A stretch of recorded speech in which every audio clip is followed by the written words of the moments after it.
तो भैया टीएमसी प्रमुख ममता बनर्जी के लिए बंगाल की सत्ता पर फिर से जीत हासिल कर भाजपा को पटखनी देना तो एक अरमान था ही, साथ ही बड़ा सपना भी तो था। किंतु जो अब मानो एकदम कांच की भांति टूटकर चकनाचूर हो गया है, शायद ही ममता अब उस सपने को साकार होता हुआ कभी देख सके। ममता को बंगाल की सत्ता छीने जाने का जितना अफसोस नहीं होगा, उससे अधिक उस सपने का दूर चले जाने का। यदि आपको यह लगता है कि सिर्फ दीदी के मन में बंगाल है तो तनिक ठहरिएगा, उसके साथ भी एक बड़ा मकसद था।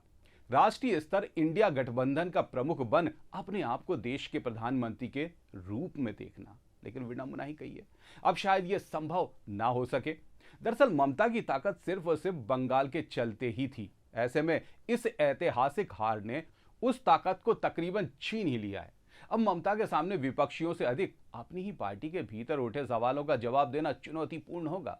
ममता बनर्जी बीते 15 वर्षों से अधिक बंगाल पर एक छत राज करती हुई आ रही थी और ये क्षेत्र बढ़ाकर वो दिल्ली तक ले जाना चाहती थी।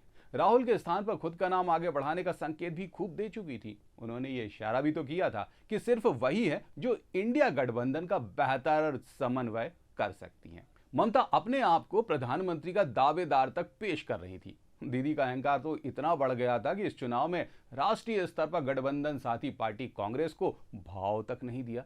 यही वजह रही कि कांग्रेस ने सभी सीटों पर अपने उम्मीदवार खड़े किए, बल्कि राहुल ने तो सीधे सीधे ममता पर पॉलिटिकली अटैक तक करा, जिसका सीधा और सीधा सियासी नफा भाजपा को आखिरकार मिल ही गया।